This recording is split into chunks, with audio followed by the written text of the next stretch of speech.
Cool. I just want to add, the reason why the project is called Moments of Impact, spelled with 2 T's, is we should have actually invited their family, but I completely forgot. I did. Oh, did you? Okay. Well, we will send them this. I know high functioning is a bit of a no-no word, but myself and Tabo Tsepo, that's the 2 T's. I started this with him, and I chose Lara, and I chose Saskia, and I chose him because he was, as you're about to hear, I'm a bit of a long case, but we're also high functioning. Sorry, but we can articulate what's going on. And out of all of us, Saskia is the youngest case in terms of how long it's been happening. And she's pretty fresh, and I'm very proud of you, Saskia. Another round of applause. Even though you're on a captive audience, it's on the volunteers. Cool. All right. As I said earlier, I need to read this. So, okay. TBI and I. Introduction. Good evening. My name is Jean-Marc Vogt. I'm a traumatic brain injury survivor. More specifically, I'm a Glasgow Coma Scale 3 survivor. The lowest possible score on the scale doctors use to measure consciousness. But surviving was only the start. Nearly 20 years later, I'm still working out how to live with a life that came back changed.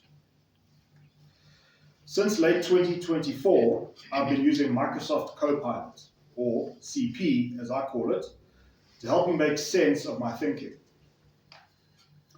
I record, transcribe, and summarize in order to recognize and reorganize. I call that process metacogging. Technology helps me get structure, but I do not want my own voice to disappear inside the structure. So this is my story, told as plainly as I can. The impact. At midnight on 18 November 2006, I was walking in Rondebosch, Cape Town, on Church Street, which is parallel to Main Road. I was a second-year UCT film and English student. I had just finished my exams and was supposed to fly home to Johannesburg for the holidays, but I cancelled my flight.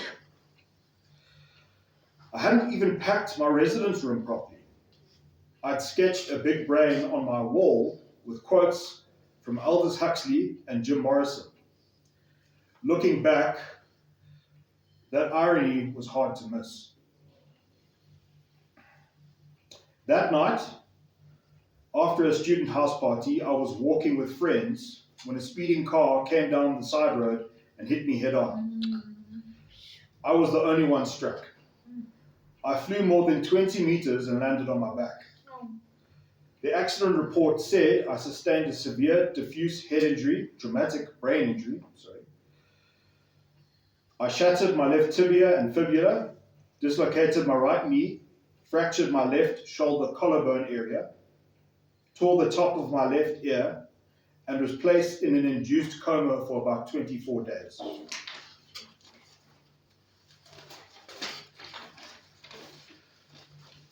The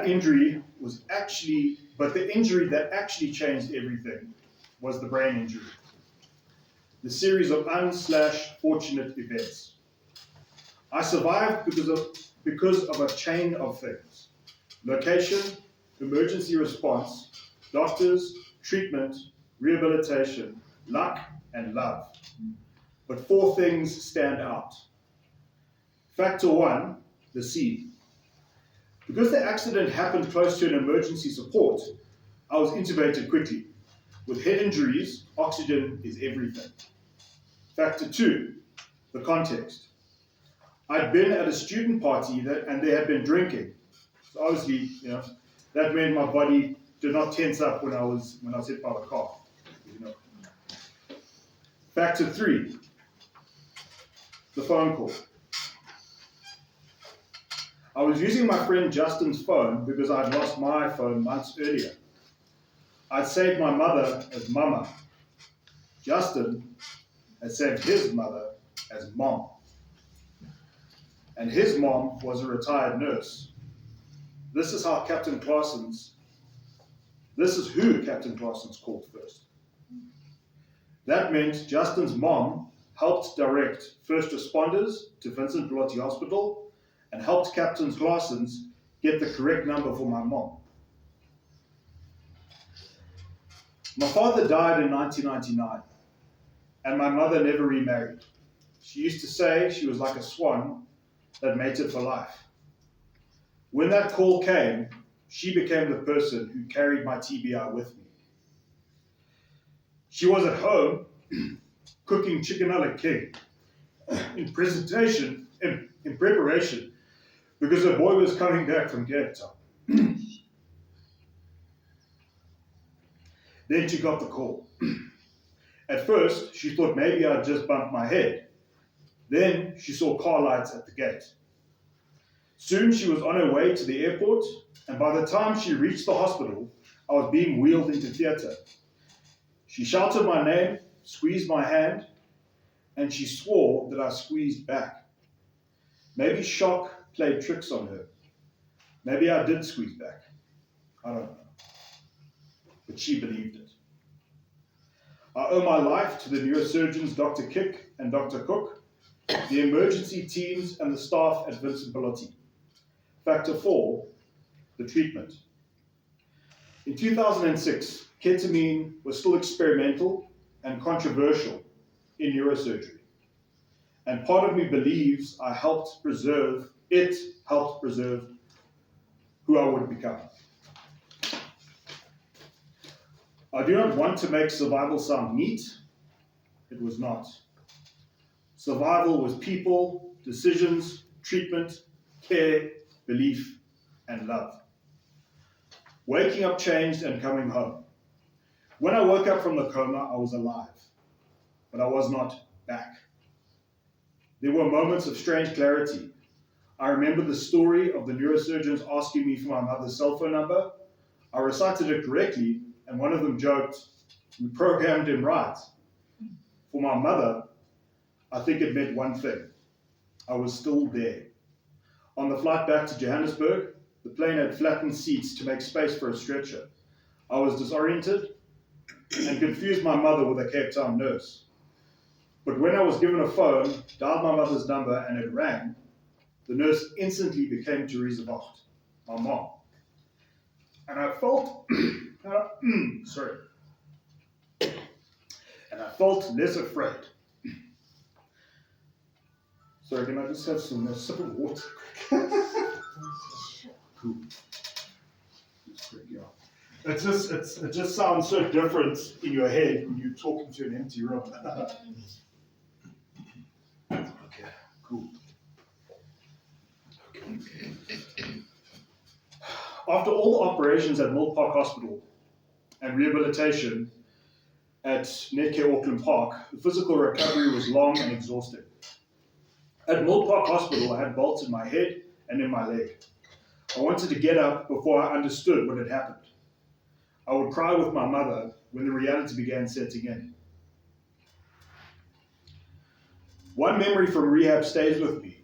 My neurotherapist, Jessica. So my neurotherapist, Jessica, she would show me a picture and ask what I could see. At first, it was just blotches, colors, and shapes. Nothing made sense. Then one day, I recognized it and shouted, "It's a picnic."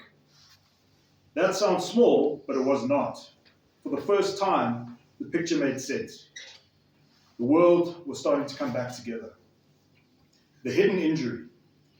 When people see broken bones, they understand them. There is a cast, an x-ray, an operation, a scar. There's something visible. But a brain injury is different. A changed personality does not come with a plaster cast. Changed memory, changed impulse control, mood, and identity are harder for people, I call them civilians, to understand. The pledge, the turn, and the prestige. For a long time, I looked like I was recovering. I could walk, talk, laugh, go out, and socialize. But inside there was conflict. I was trying to understand why I did not feel like the same person I used to be. I remember being too loud, over-laughing, trying too hard, feeling insecure, and desperately trying to convince people that I had not changed. But eventually, I felt like other people did not quite know what to do with me anymore. Honestly, I didn't know what to do with myself either. This is one of the lonely parts of brain injury. You are recovering from what happened while other people still expect you to be the old version of you. I studied film, so I often make sense of things through stories. One film that stays with me is The Prestige. In the film, every magic trick has 3 parts: the pledge, the turn, and the prestige. The pledge is something ordinary: a bird, a coin, a person, a life. Something you think you understand. The turn is when that ordinary thing changes. It disappears, breaks. That ordinary thing becomes impossible. The prestige is when it returns, and the audience wants to be fooled. The audience wants to believe it's the same thing that disappeared. Before my accident, I was the pledge. A student, a son, a friend, a young man who thought the world would somehow just work itself out for me. The accident was the turn. I disappeared from my own life. My body was broken, my brain was injured, and my family did not know who I would be if I woke up. Then came the prestige. I came back, but not exactly the same. That is the hardest part of the brain injury. People want the person who returned to be the person who disappeared. But traumatic brain injury does not work like that. Structure saved me. So I had to work out how to live as the Jean-Marc who came back. I learned that I need structure. Rehab gave me systems, film school, sound engineering, and drafting college all gave me systems of structure. When structure was there, I could function, I could learn, I could boldly contribute. When structure disappeared, I drifted. Depression became louder, drinking became easier, isolation became more dangerous. I had lost my confidence. I also lost my mother in 2016 to brain cancer. And that was one of the biggest turning points in my life. Because she was the only person who understood me, because she had gone through the brain injury with me. Brain injury does not only happen to the survivor, it happens to the family members as well.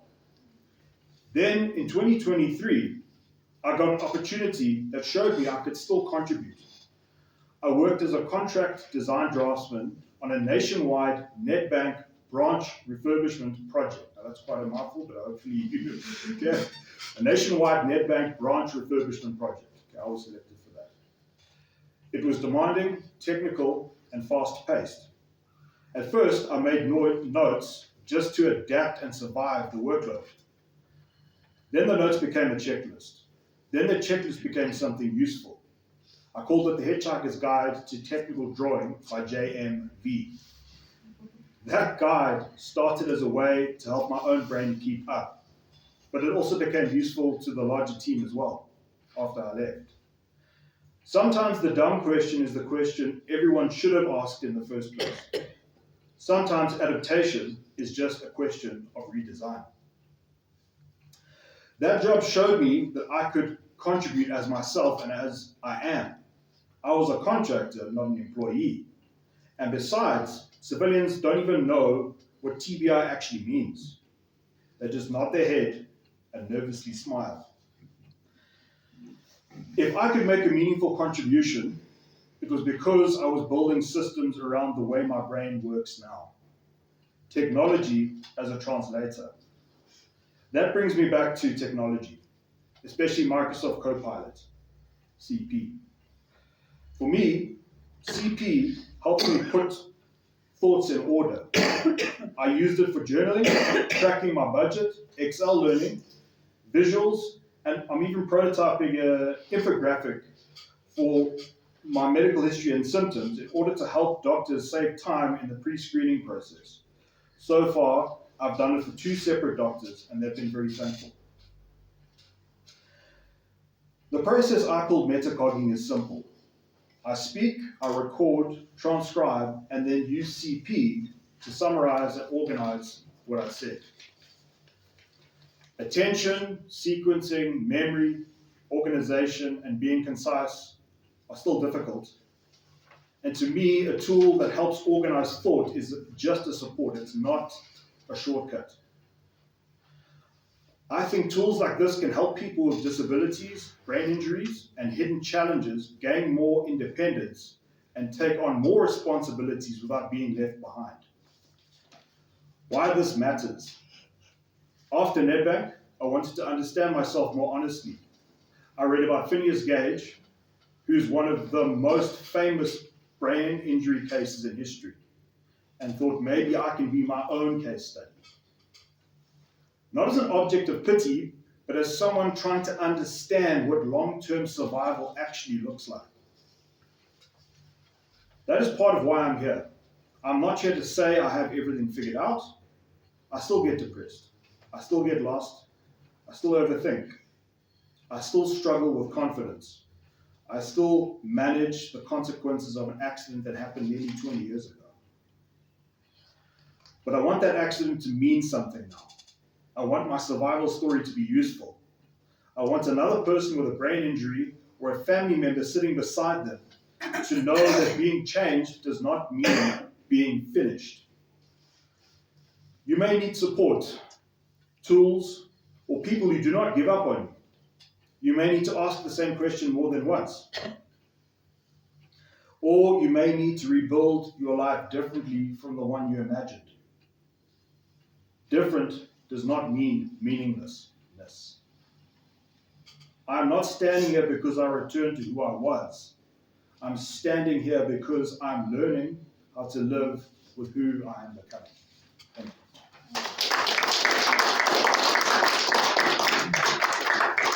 you.